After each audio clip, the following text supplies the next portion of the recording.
Nageenyiif jaalalli waaqayyoo bakkaaf ala jirtanitti isiniif haa baay'atu. Akkam jirtu? Kun sagantaa Aroo TVdha. Aroo TV namoonni hordoftaniif akkasumas namoonni maatii hin ta'in jirtan Aroo TV subscribe gochuudhaan Aroo TV maatii ta'an isiniin jechuun jaalladha.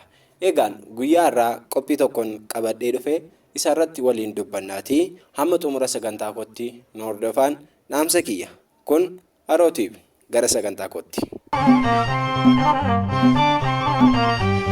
Tole, Aroo TV namoonni subscribe godhan masirra deebuudhaan subscribe godhaa hordofaan isiniin jechuun jaalladha. Egaan guyyaa irraatti Aroo TV'n kanan qabadhee dhufe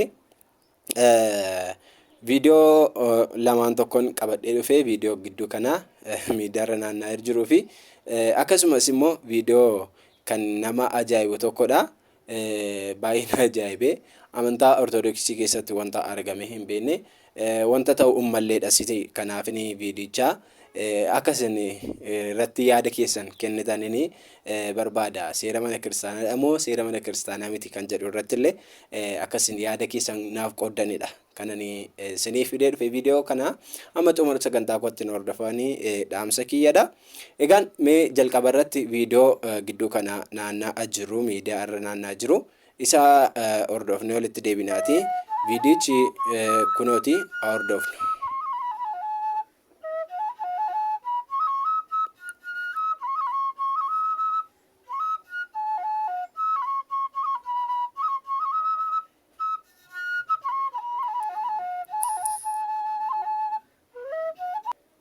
Tole hordoftoota Aroo TV viidiyoo kana hordoftaniitu jirtu. Egaan viidiyoo kana miidiyaalee sooshaal miidiyaa irraa kan naanna'aa jirudha. Viidiyoon kun karaa TikTok illee baay'inaan kan deemaa jirudha jechuudha. Maalidha viidiyoon kun? Namadha moo bineensadha? Wanti isaa adda ba'e tokkollee hin jiru jechuudha. Baay'ee kan nama rifaasisudha. Dhugaa dubbachuuf taanaan wanti kun baay'ee kan nama rifaasisudha. Anis gama kiyyaanii viidiyoo kana yemmuun argeetti baay'ee kan rifaasisee fi kan itti na'eedha. Maalidha viidiyoon kun? Akkan ilaaletti viidiyoon kun namootni baay'een viidiyoon kun sobadha. Viidiyoon kun namni akkamitti bineensa ta'a? Akkamitti bineensa ta'uu danda'a kan jedhullee namootni tokko tokko yaada karaa sooshaal miidiyaa illee koomentii garaagaraa irratti ni barreessu jechuudha. Isin maal isinitti fakkaata? Nama moo bineensadha? Namni kun immoo bineensa ta'a moo hin ta'u jettanii yaaddusti? Mee gaaffii kana isiniifan isaati yaada keessan koomentii jalatti naaf kaa'an isiniin jechuun barbaada. Egaan akka kiyyatti viidiyoo kana gaafan ilaalu viidiyoon kun itti yaadamee waan waraabame natti fakkaatu. Viidiyoon kun securityidhaan wanta waraabamedha. Security gaafa jedhu immoo namoonni baay'ee biyyoota alaa keessattidha. Viidiyoon kun kan waraabame kan argames wanta ta'eef viidiyoon kun yemmuu ilaallutti securityidhaanidha. Namni kun viidiyoon akka isa waraabamaa jiru argaa hin jiru. Argaa hin jiru, ilaalaas hin jiru. Viidiyoon kun halkan walakkaadha kan waraabames akka ilaalaa jirtanitti viidiyoon kun akka ilaalamaa jirutti jechuudha. Kanaaf viidiyoon kun namni kun akkamitti bineensa ta'e? Namni kun bineensa irraa immoo akkamitti gara namaatti deebi'e? Egaan biyyoota alaa keessatti egaa security'n kaameraan ni baay'atan beektu. Kaameraan dhokotaadha kan ittiin hordofii naannoo kan godhu kaameraan ni jiraata jechuudha. Beektu biyyoota alaa keessatti biyyoota gurguddatan keessatti taateen kun ni raawwata jechuudha. Biyyoota Itoophiyaa keessatti illee hin jiru malee. Amma garuu viidiyoon kun security yookiin intinaadhaan kaameraa dhokotaadhaan kan waraabamedha jechuudha. Kaameraa dhokotaadhaan kan waraabamee gadi lakkifamedha jechuudha. Egaan addunyaan kun biyyi lafaa kun gara himmeetti akka isheen deemaa jirtu hin beekamu. Dhugaa dubbachuuf taanaan amma yeroo kanatti yeroo dhalli namaa cubbuu hojjetu, yeroo dhalli namaa hammeenya hojjetudha wanta ta'eedhaaf miti jechuu hin dandeenyu. Miti jechuu hin dandeenyu. Namni ta'uu danda'a ta'uu dhiisuu danda'a. Kana kan beeku eenyu qofadha? Kiristoos Yesuus qofadha, Waaqayyo qofadha jechuudha. Namni kun bineensa ta'ee bineensa ta'uu dhiisuusa adda wanti ba'e tokko hin jiru jechuudha. Garuu gaafa akkasitti ilaallu namni kun kallattiimaan bineensarraatii gara maalitti jijjiirame? Gara namaatti jijjiirame. Taateen kun akkamitti ta'e? Fiilmii wayii natti fakkaachuu danda'a. Garuu akka kiyyatti fiilmii ta'e natti mul'anne kaameeraa dhokotaadhaan gatii waraabameef akkasittiin fudhadheen jechuudha. Kaameeraa dhokotaadhaan gatii waraabameef akkasittiin fudhadhee darbee jechuudha. Sirrii ta'uu dhiisuusaa garuu amma ammaatti wanti adda ba'e hin jiru, wanti adda baasii hin qabu jechuudha. Garuu addunyaan kun gara isheetti deemee jirtu hundumti keenya iyyuu beekna jechuudha. Cubbuu isheen hojjechaa ooltu, yakka isheen hojjechaa ooltu hundumti keenya kan beeknudha jechuudha. Eenyu jalaayyuu kan dhokate miti jechuudha. Baay'ee kan nama rifaasisudha viidiyoon kuni. Nama ta'ee bineensa ta'ee Waaqayyoo kana abeeku. Kanaaf mee isin maal jettu? Nama moo bineensadha? Namni kun gara bineensarra ture gara namaatti jijjiirame jettu moo? Lakkii namni kun bineensuma miti fiilmii wayiidha jettu isin. Akka keessanitti maalittu mee koomentii jalatti naaf barreessaati viidiyoo kanaanii guyyaa biraa walitti deebinaati. Gara viidiyoo biraatti deebina. Qophii kun qophii Aroo TV'dha. Qophii Aroo TV immoo akkasiin hordofaa jirtan abdii guddaan qaba. Viidiyoo kana like gochuudhaan Aroo TV hordofaa isin jechuudha. Gara qophii keenya lammaffaatti dabarra.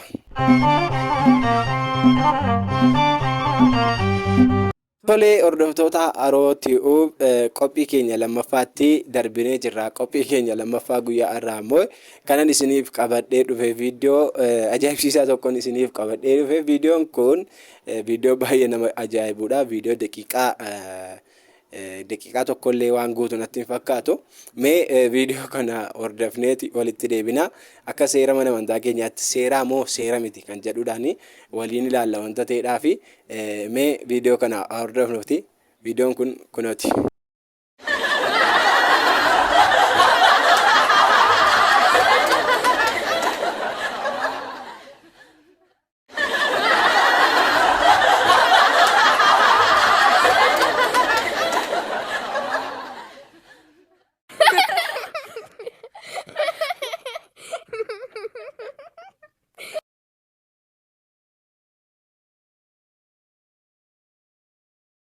Tolee hordoftoota Aroo TV viidiyoo kana hordofaa jirtu jedheen abdii guddaa qaba. Viidiyoon kun baay'ee kan nama dinqisiisuudhaa fi kan nama ajaa'ibsiisudha. Manni amantaa Ortodoksii tiyaatarii barsiisutti kaatee tiyaatarii gaafan jedhu immoo egaa mana amantaa keessatti waan baay'eetu baratama. Waan baay'ee barsiisuu dandeessi manni amantaa.